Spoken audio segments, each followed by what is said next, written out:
পৌঁছে দিতে হবে। প্রত্যেকটি প্রতিষ্ঠানে গিয়ে ইসলামের আহ্বান পৌঁছে ডাক্তার মোহাম্মদ রেজাউল করেন। ডাক্তার মোহাম্মদ শহীদ ইসলাম কখনো অন্যায়কে সহ্য করতে পারত না।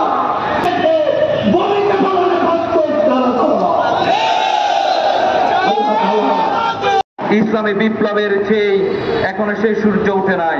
কবে সেই সূর্য রূপ দেখতে পারি, সেই রূপ দেখে তারা আমরা সবাই আল্লাহর কাছে গুণাগুলিগুলো দেখেন।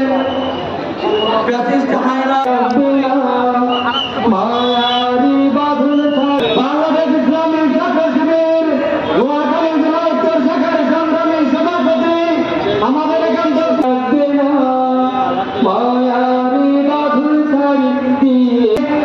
আপনারা দেখতে পাচ্ছেন আমাদের মাঝে তিনি আমাদের কাছে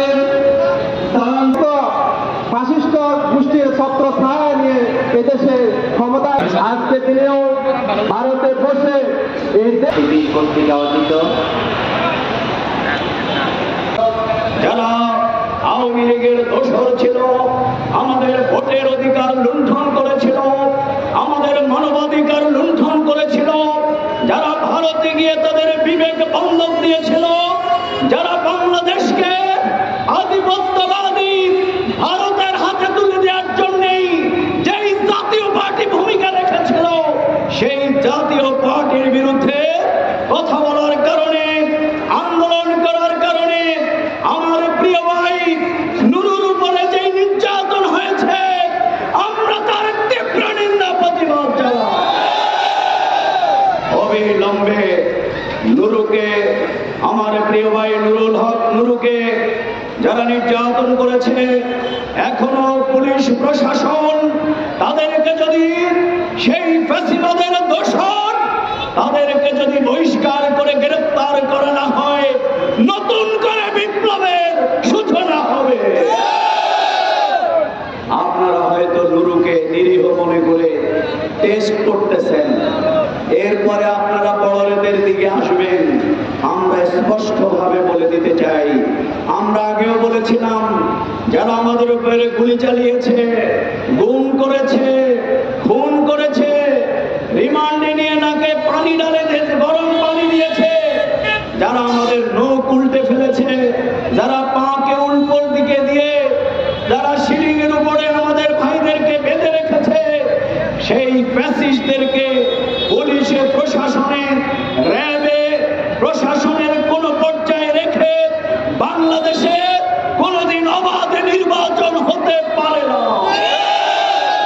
অবাধ, সুষ্ঠু, নিরপেক্ষ নির্বাচনের জন্য অবিলম্বে প্রশাসনের রন্ধ্রে রন্ধ্রে যেই ফ্যাসিবাদীরা আছেন তাদেরকে গ্রেফতার করে দৃষ্টান্তমূলক শাস্তি দিতে হবে।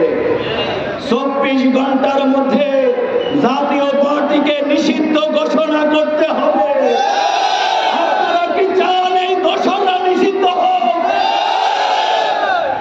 কারণ এরা লুটপাটের দোষর, এরা খুনের দোষর, এরা কিন্তু আমাদের অধিকার হরণ করার দোষর। সুতরাং অন্যায়কে যারা প্রশ্রয় দিয়ে নতুন করে আওয়ামী লীগকে আমদানি করার স্বপ্ন দেখেন, তাদেরকে রপ্তানি করে ভারতে পাঠিয়ে দেওয়া হবে।